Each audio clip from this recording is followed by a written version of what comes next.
Hey, welcome back to the Larson Show. So, a brand new investigation finds that Uber and Lyft are charging different riders wildly different prices for the very same ride. Are you being played every time you open up that app? I thought we'd put the question to Adam Kovacevich, who is founder and CEO of the Chamber of Progress. Adam, welcome to the program. Thanks for having me. I guess when I saw this at first blush, I thought, okay, the same product being offered for different prices.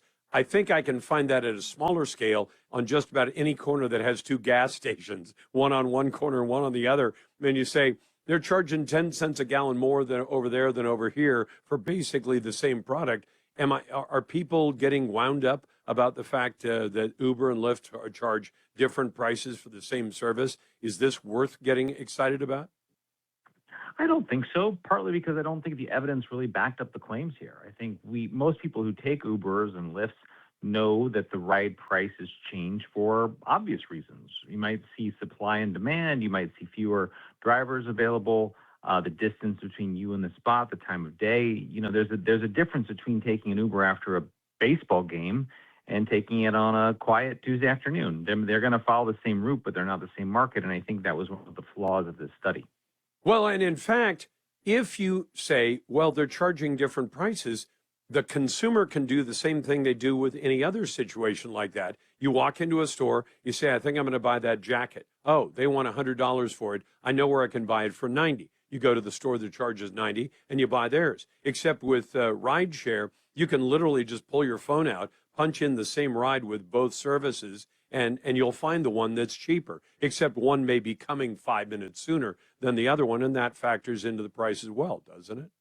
Not only that, if you open up the Uber or Lyft app, you're going to have the choice between, the black car, the shared carpool, premium car. So absolutely, even within the apps themselves, you're going to have different availability, different price points, and I think that also complicates the picture here. So the reality is that, that we're a long ways away from the old single price tag that everybody saw, and for good reason. I mean, because I think customers want different things and might value their time versus their money a little differently. Well, and the other thing I want to know about, I'm talking to Adam Kovacevich, who is founder and CEO of the Chamber of Progress. Before I go too far, tell my audience what the Chamber of Progress is about. We're a tech industry, a trade association.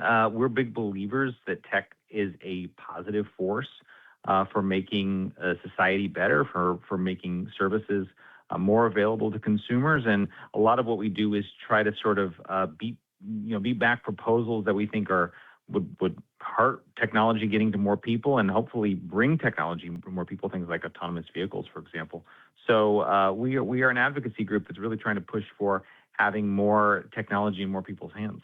Well, and Adam, one of the things that's troubled me is when I first saw Uber and Lyft come on the scene. I've used Uber a few times. I don't use it very often, but if I happen to be out of town and I rather than rent a car, I'll just call an Uber. And I tend to use Uber rather than Lyft. But when they first came on the scene, I thought this is great because they will provide some competition to the taxi companies. And then in jumped the cities, the counties, and the states that all started messing with both Uber and Lyft.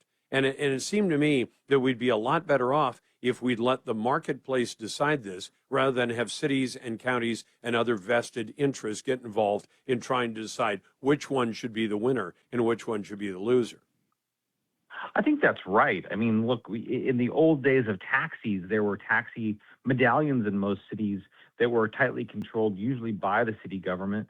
And essentially, that was a monopoly. That was a city-granted monopoly, which dictated all aspects of the taxi experience, and usually it wasn't a very good experience, and taxis were often not available where you needed them to be. And so I think Uber and Lyft significantly improved on that experience. But frankly, one of the things you've seen over the last several years is, with taxis really declining, cities are asserting themselves more and putting absolutely more regulations on Ubers and Lyft, be it